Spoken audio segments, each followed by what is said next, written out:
एक बार की बात है, एक लड़का था, उसका नाम सबल, जो नगर में रहता था।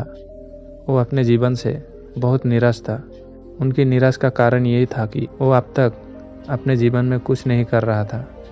उसके माता पिता उसे ताने मारते थे कि आपके सभी मित्र कुछ ना कुछ कर रहे हैं, लेकिन आप अभी भी घर में बैठे रहे। दोस्तों के बीच भी अक्सर उसका मजाक उड़ाया जाता था। वो कहीं जाता तो लोगों उससे पूछते थे कि आप क्या कर रहे हो। उसे ये बताने में शर्म आ रही थी।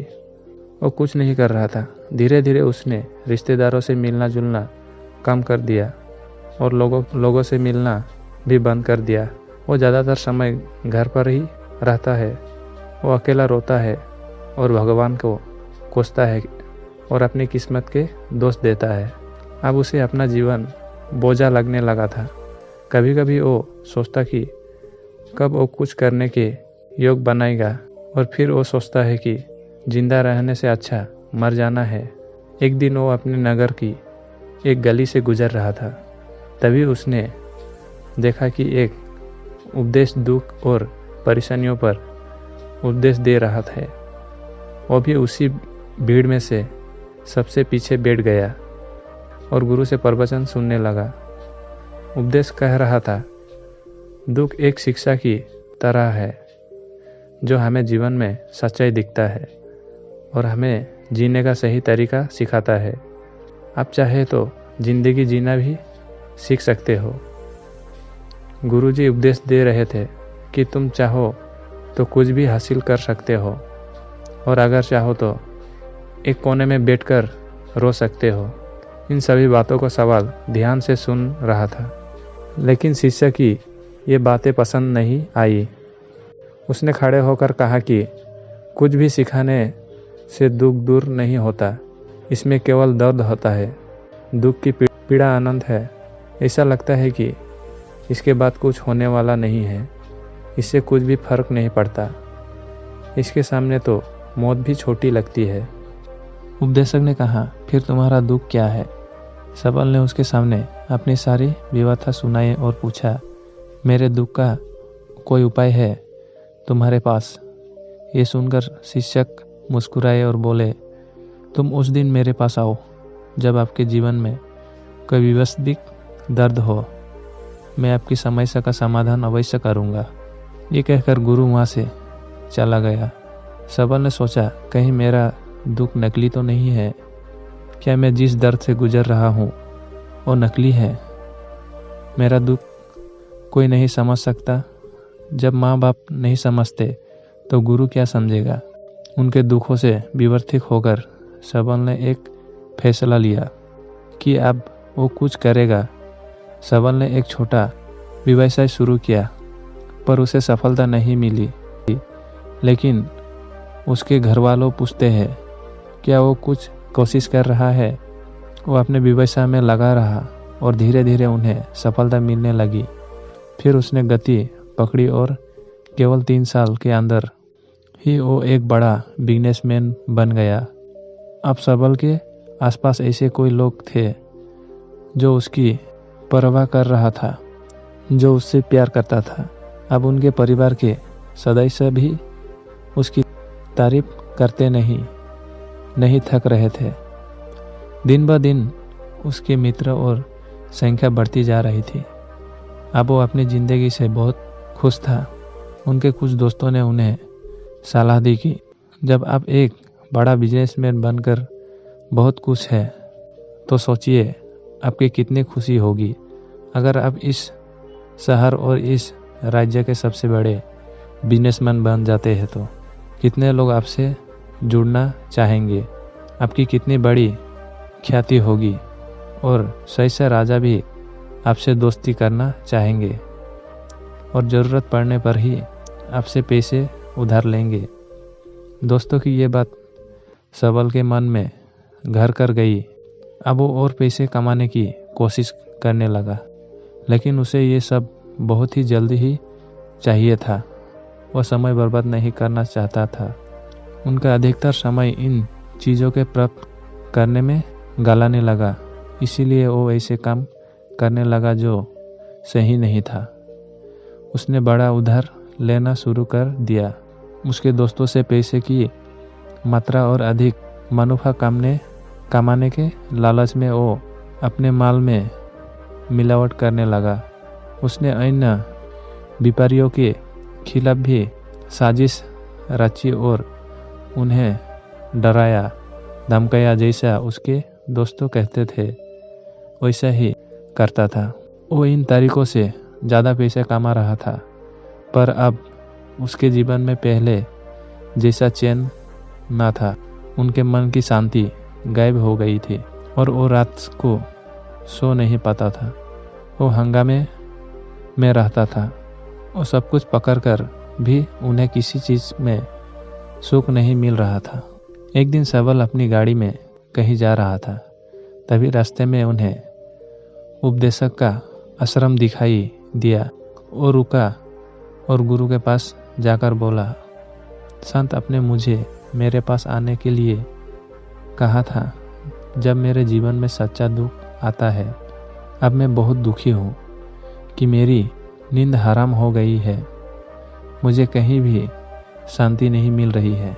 इस प्रकार सबल ने अपनी सारी समस्या गुरु को बता दी। गुरु ने कहा, जब तुम पहली बार मुझसे मिलने आए तो तभी तुम किसी दुख में थे। अपने उस दर्द से क्या सीखा? सबल ने कहा कि सिर्फ सोचने और चिंता करने से कुछ नहीं होता। आपकी दृष्टि को सच करने के लिए ये कार्रवाई करता है और सिर्फ काम करने से कुछ नहीं होता। परिणाम भी मिलना चाहिए।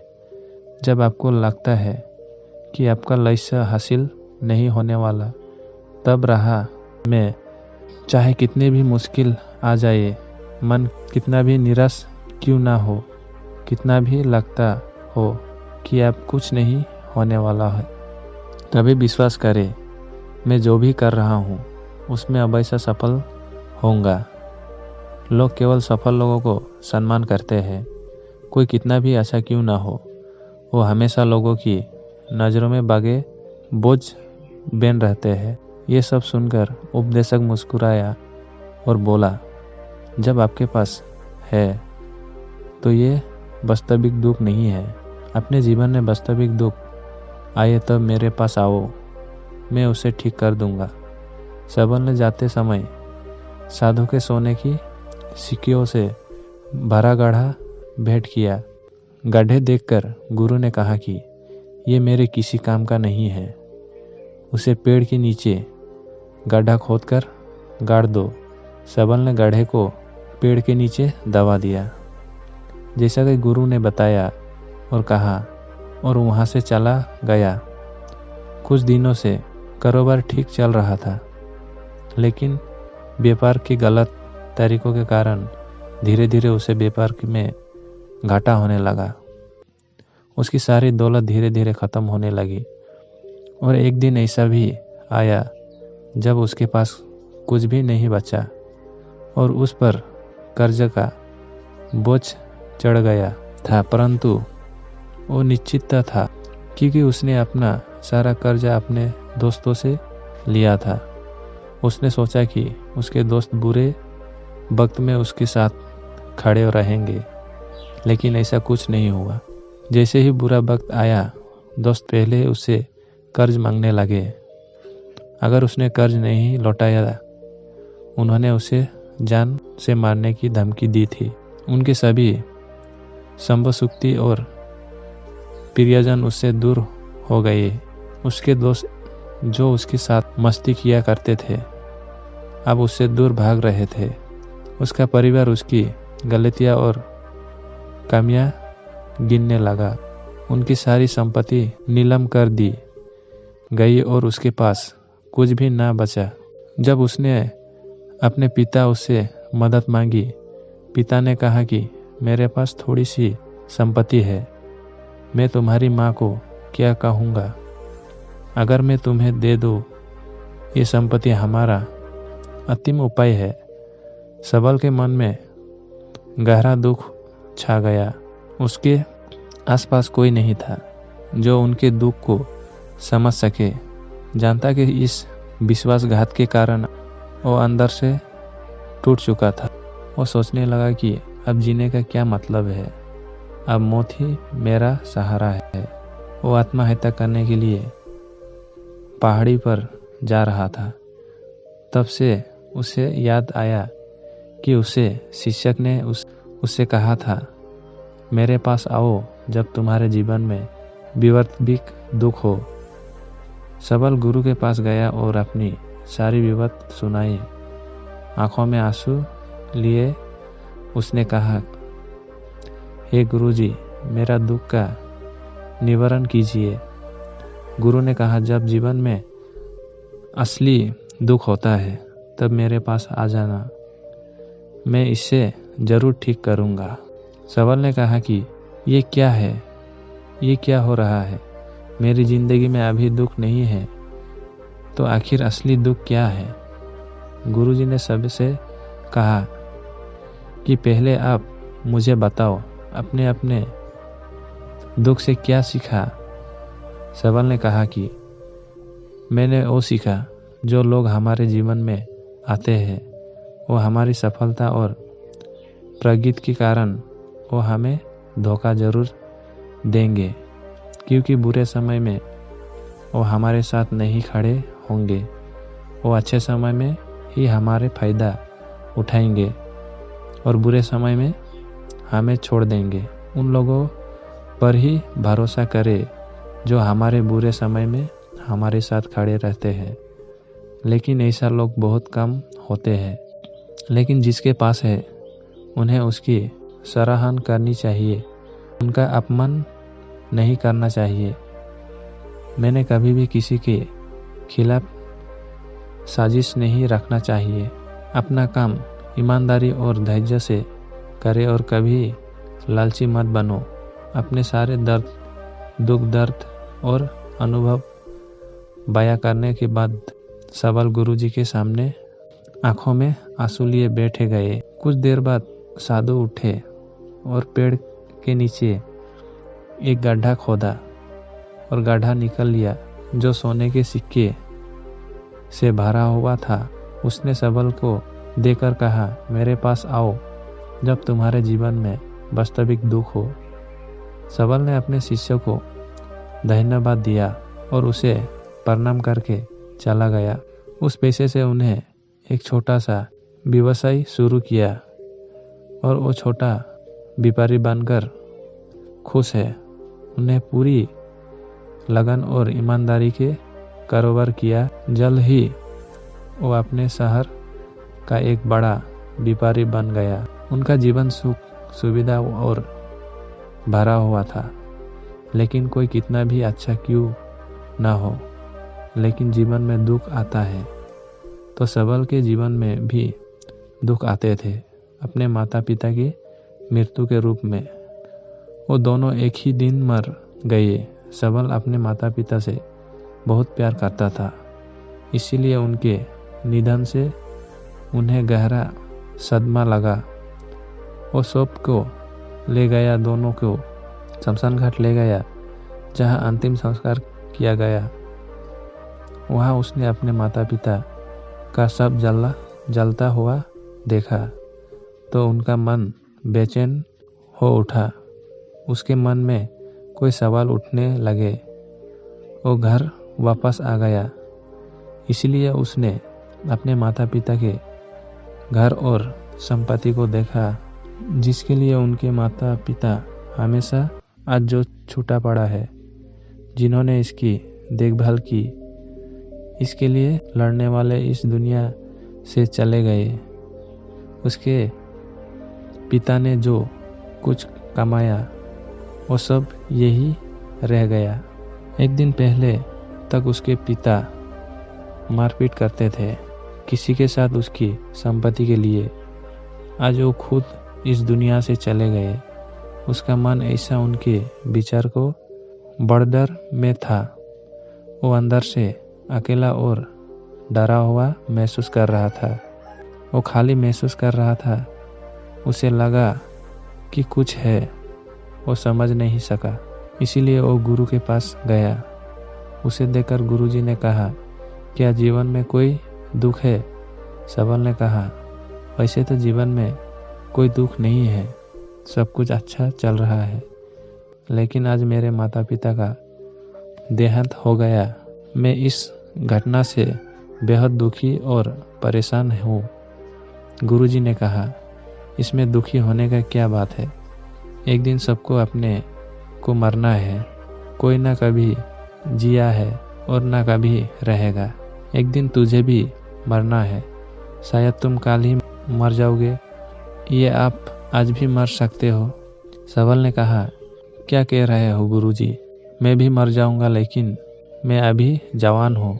गुरु ने कहा कि सब जी रहे हैं इस भ्रम में कि मृत्यु केवल दूसरों की आती है, बड़ों के पास ही आती है, लेकिन जवान और बूढ़े मर जाते हैं, बच्चे मर जाते हैं। मौत का उम्र से कोई लेना देना नहीं है, ये सभी का प्रभावित करता है। मास्टर जी की ये बात सबल के मन में घर कर गई और वो चुपचाप चला गया, लेकिन उसका मन अभी भी बेचैन था। वहाँ खाली महसूस कर रहा था कि वो सारा दिन अपने बारे में ही सोचता रहा कि वहाँ कौन है, वो इस दुनिया में क्यों आया है, क्या जीवन का लक्ष्य केवल चीज़ों से खाना और मरना है? ऐसे कोई सवाल उसके दिमाग में लगातार उठ रहे थे, लेकिन उन्हें अपने किसी भी सवाल का जवाब नहीं मिल रहा था और उसका दुख दिन ब दिन बढ़ता ही जा रहा था। इसीलिए कुछ दिन बाद वो फिर से गुरुजी के पास पहुंचा और बोला, स्वामी मैं बहुत दुखी हूँ, क्योंकि मैं ये नहीं जान पा रहा हूँ कि मैं कौन हूँ और मैं इस दुनिया में क्यों आया। ये सुनकर गुरुजी मुस्कुराए और बोले, आज आपके जीवन में पहली बार सच्चा दुख उत्पन्न हो गया। ये वास्तव में दुख कहलाने के लायक है। हम नहीं जानते कि हम कौन हैं, हम क्यों आए हैं, क्या करें, कैसे करना है। सबल ने अपने गुरु से कहा कि उसकी दुर्दशा दूर करो। गुरु ने कहा कि हम सभी इंसान हैं, जीवन भर संघर्ष करते रहते हैं। सबल ने कहा कि सभी इंसान जीवन भर धन, सामान, परिवार, प्रतिष्ठा, मृत्यु, मित्र, सूत्र आदि जमा करता है। गुरु ने पूछा, क्या हम एकत्रित की गई चीज़ों में कुछ भी अपने साथ ले जा सकते हैं? सबल ने कहा, कोई भी इंसान अपने साथ कुछ भी नहीं ले जा सकता है, वो सिर्फ अकेला ही जाता है। मेरे माता पिता भी अपने साथ कुछ भी नहीं लेकर गए, सब कुछ धन संपत्ति बेहद सब कुछ यहाँ पर छोड़कर गए हैं। शिक्षक ने कहा, अब मेरी बात ध्यान से सुनो। इस संसार में हमें संघर्ष करना चाहिए, वो हम नहीं करते। चीज़ों हमारे सामने होती है, लेकिन हम उन्हें देखने की कोशिश नहीं करते। हमें इस दुनिया में जो कुछ भी इकट्ठा करना है वो हम खुद हैं।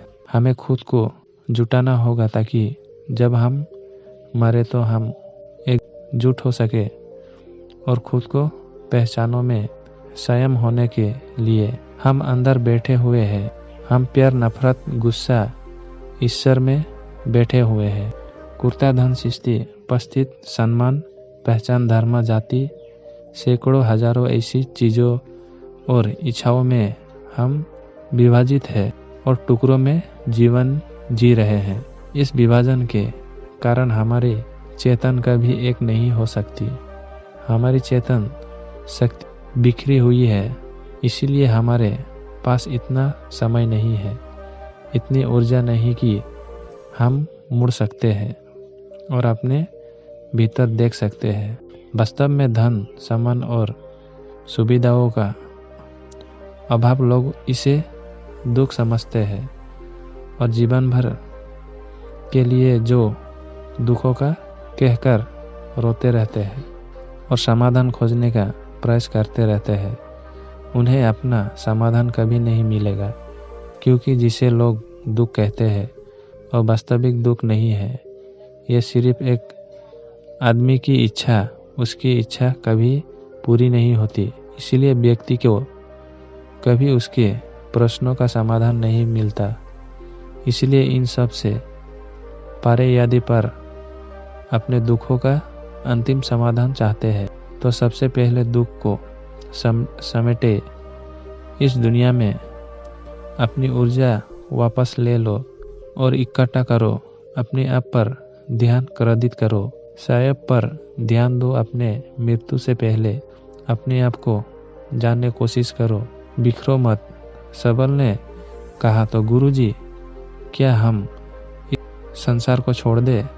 हमारी सभी इच्छाओं को मार देना चाहिए। किसी से प्रेम नहीं करना चाहिए। धन संग्रह नहीं करना चाहिए।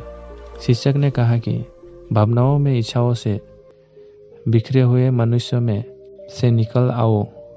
जैसे कोई पत्थर पहाड़ से गिरे जिस पर पर्वत का कोई बस नहीं है, सिवाय देखने से परेशान होना और कुछ खोना, वैसे ही बिखरे हुए मनुष्य ही इच्छाएं बेवकूफ और दर्दनाक है।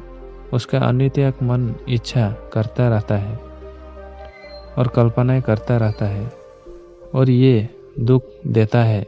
लेकिन जब एक व्यक्ति अपने मन को एकाग्र करता है तो वो जो कुछ भी करता है वो उसके नियंत्रण में होता है। फिर उसी इच्छाएं भी उत्पन्न होती है। सबल ने कहा कि आपने मेरे असली दुख का समाधान कर दिया। आपका बहुत बहुत धन्यवाद। आपसे मैं खुद को समझने, खुद को तरसने की कोशिश करूंगा। गुरुजी ने कहा कि मानव शरीर में बहुत ऊर्जा और शक्ति है, लेकिन ये फालतू के कामों में बटा हुआ है, बेकार की बातों में लगा हुआ है। ये एक बहुत सी शक्तिशाली मशीन की तरह है।